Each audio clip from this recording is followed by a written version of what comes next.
আপনি শুনছেন স্বামী ধ্যানানন্দ রচিত সুখদেব বাবার লীলা প্রসঙ্গ। আজ সপ্তম পর্ব। সতীশ আর এক মুহূর্ত দেরি না করে ঠাকুরের আশীর্বাদের উপর নির্ভর করে বেরিয়ে পড়লেন অজানা অচেনা ঠিকানাহারা উদ্দেশ্যের দিকে।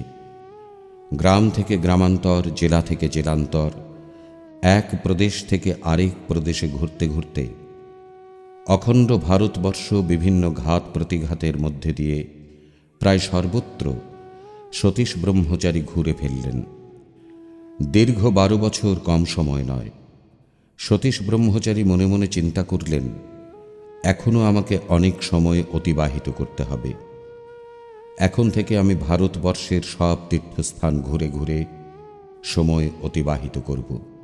প্রথমে স্থির করলেন পূর্ব দিকের তীর্থস্থানগুলি, তারপর দক্ষিণ, তারপর পশ্চিম এবং সবশেষে উত্তর দিকের তীর্থস্থান। দীর্ঘদিন ধরে বিভিন্ন দিকের তীর্থস্থানগুলি ঘুরে ঘুরে অবশেষে এলেন উত্তর দিকে তীর্থভ্রমণ করতে। প্রথমে হরিদ্বার, তারপর ঋষিকেশ, ঋষিকেশ হয়ে নগ্ন পায়ে খালি গায়ে সোজা হাঁটতে লাগলেন বদ্রিকা ধামের উদ্দেশ্যে। বরফে ঢাকা হিমপ্রবাহের মধ্যে দিয়ে শত কষ্ট হলেও তাকে যে যেতেই হবে বদ্রিকা ধামে, কারণ এখানে স্বয়ং ভগবান নারায়ণ অবস্থান করছেন সেই আদিকাল থেকে। তাছাড়া এখানে সুউচ্চ বরফ ঢাকা পাহাড়ের উপর দীর্ঘদিন কঠিন সাধনা করে তার উপাস্য গুরুদেব ভগবান শুকদেব পেয়েছেন স্বয়ং ভগবানের সাক্ষাৎ। আর স্বয়ং ভগবান শ্রীকৃষ্ণই দিয়েছেন শুকদেব বাবাকে তাঁর হাতের ত্রিগুণের বালা। ভগবান শ্রীকৃষ্ণ বলেছিলেন, হে শুকদেব, এই নাও আমার হাতের ত্রিগুণের বালা। আমি এই বালা দিয়েছিলাম স্বয়ং অর্জুনকে, আর আজ দিলাম তোমাকে। তুমি এই বালা তোমার ভক্তদের প্রদান করবে, অর্থাৎ তোমার ভক্তদের হাতে থাকবে। আর সেই ত্রিগুণের বালা যে সতীশের হাতেও পরিয়ে দিয়েছেন শুকদেব বাবা, তাকে তো যেতেই হবে। সেই পুণ্যভূমির পরশ যে তাকে পেতেই হবে। তাই সতীশ ব্রহ্মচারী চলেছেন মহানন্দে, মহা উৎসাহে। দীর্ঘদিন নগ্ন পায়ে রুদ্রপ্রয়াগ হয়ে, যোশীমঠ হয়ে অবশেষে পৌঁছলেন তার চির আকাঙ্ক্ষিত বদ্রিকা ধামে। বদ্রিকানাথ ধামে সতীশ ব্রহ্মচারী বেশ কিছুদিন সাধনা করে নেমে এলেন ঋষিকেশ ধামে। সেখানকার প্রাকৃতিক পরিবেশ সতীশ ব্রহ্মচারীকে মোহিত করেছে। মনে মনে ভাবলেন, 12 বছর থেকে এখনো প্রায় 1 বছর বাকি। এ বাকি সময়টা এখানকার বিভিন্ন মঠ মন্দিরে থেকে সাধন ভজন করে কাটিয়ে দেবেন।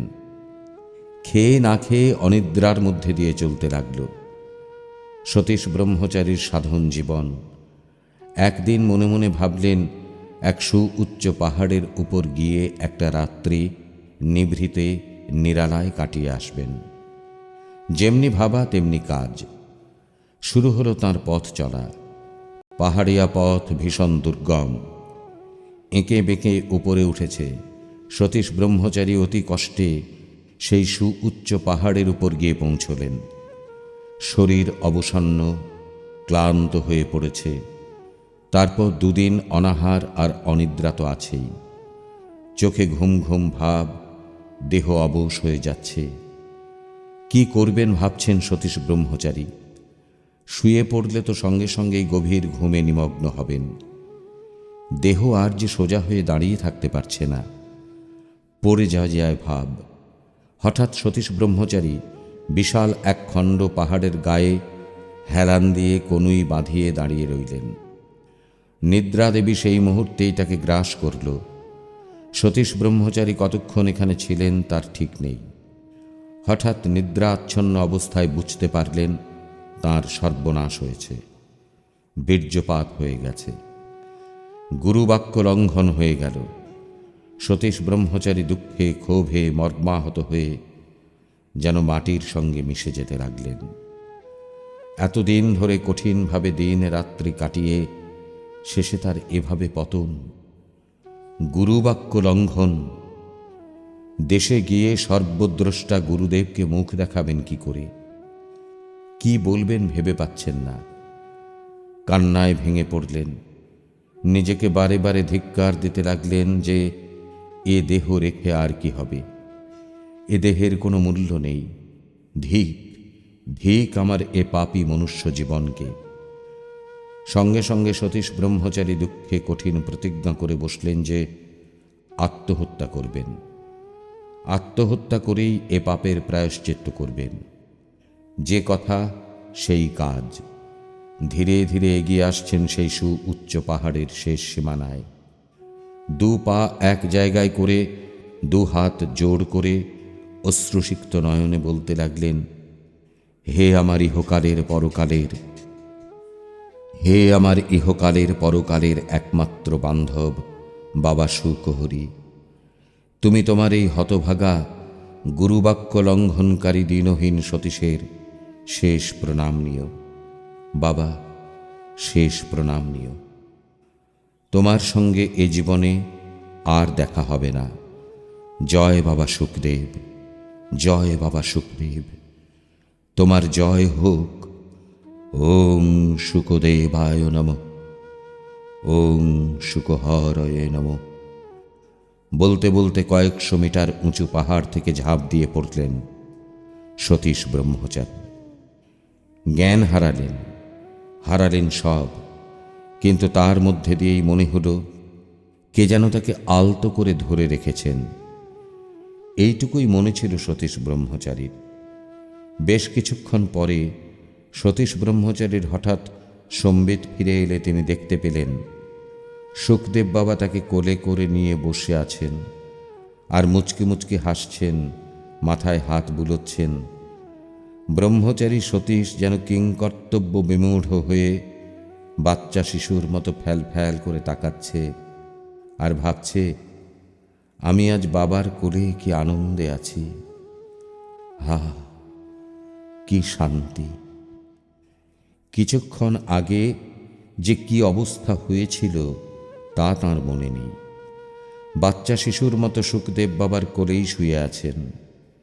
ঠাকুর মুচকি মুচকি হাসতে হাসতে বললেন, ওরে বোকা ছেলে, সামান্য এইটুকুতেই এত বড় জেদ? একটি জল ভরা কলসিতে তুই যতবারই জল ঢালবি সব জলই কলসির নিচে গড়িয়ে পড়ে যাবে। একটুকুও বাড়তি জল কলসিতে থাকবে না। তোর ভরা কলসি যেটুকু বাড়তি হয়েছিল সেটুকু পড়ে গেছে, তাতে তোর কি হয়েছে? তুই যেমন ছিলি ঠিক তেমনই আছিস। তোর ব্রহ্মচর্যের হানি হয়নি, গুরুবাক্য লঙ্ঘন হয়নি। ওঠ বাবা সতু, ওঠ। আমার অনেক কাজ ফেলে সেই কত দূর ফরিদপুর থেকে তোর কাছে আসতে হলো। শোন, তুই বাকি সময়টা হরিদ্বারে ঘুরে ঘুরে কাটিয়ে দিস। যা, ঝর্ণা থেকে স্নান করে আয়, আর এই যে তোর খাওয়ার জন্য ফল রাখলাম, খেয়ে নিস। সতীশ ব্রহ্মচারী শুকদেব বাবাকে কাছে পেয়ে আনন্দে আত্মহারা হয়ে গেলেন। ধীরে ধীরে শুকদেব বাবার কথা মতো কোল থেকে নেমে স্নান করতে গেলেন। স্নান করছেন আর মনে মনে ভাবছেন, বাবাকে তো প্রণাম করলাম না। বাবার সঙ্গে তো অনেক দিন পর দেখা হলো, কি অন্যায় না হয়েছে। আহা, তাড়াতাড়ি স্নান করে নি, তারপর বাবাকে প্রণাম করে ক্ষমা প্রার্থনা করব। স্নান করে জয় শুকহরি নাম জপতে জপতে গিয়ে দেখেন তাঁর প্রাণের ঠাকুর শুকদেব বাবা সেখানে নেই। পড়ে রয়েছে শুধু তাঁর দেওয়া ফল। চারিদিকে খুঁজলেন, কোথাও দেখতে পেলেন না। ধীরে ধীরে সতীশ ব্রহ্মচারী পূর্বস্মৃতি সব মনে পড়ে গেল। হাউ হাউ করে উচ্চস্বরে কান্না করে দিলেন। বুঝলেন বাবাই তাকে সব সময়ের জন্য রক্ষা করেছেন। কান্না আর থামছে না। বাচ্চা শিশুর মতো সেই নিভৃতে নিরালায় ঝোপ জঙ্গলে ভরা ঝর্ণার পাশে বসে বসে নিঃশব্দে কান্না করে চলেছেন শুকদেব বাবার প্রাণপ্রিয় সতু। নিঃসঙ্গভাবে প্রায় 11টা বৎসর কেটে গেল। ক্ষণিকের জন্য তার প্রাণের দেবতা নিবিড় সঙ্গ দিয়ে হারিয়ে গেল। কার কাছে প্রকাশ করবেন এ দুঃখ? কেউ যে সেখানে নেই। ধীরে ধীরে সতীশ ব্রহ্মচারী ধাতস্থ হলেন এবং বলতে লাগলেন, এ অধমের উপর যখন তোমার এতই দয়া, তবে প্রভু সে দয়া একটু আগে ছিল কোথায়? ভগবান সুখদেব বাবা হঠাৎ ছায়ারূপ ধারণ করে দীপ্ত কণ্ঠে বলতে লাগলেন, সতীশ, সুখের দয়া এ দেহের প্রতি এতটুকু মায়া থাকতে হয় না। ঠাকুর পুনরায় ধীরে ধীরে কথা বলতে বলতে শূন্য মার্গে অসীম আকাশে মিলিয়ে গেলেন। আপনি শুনলেন স্বামী ধ্যানানন্দ রচিত সুখদেব বাবার লীলা প্রসঙ্গ। আজ শুনলেন 7ম পর্ব।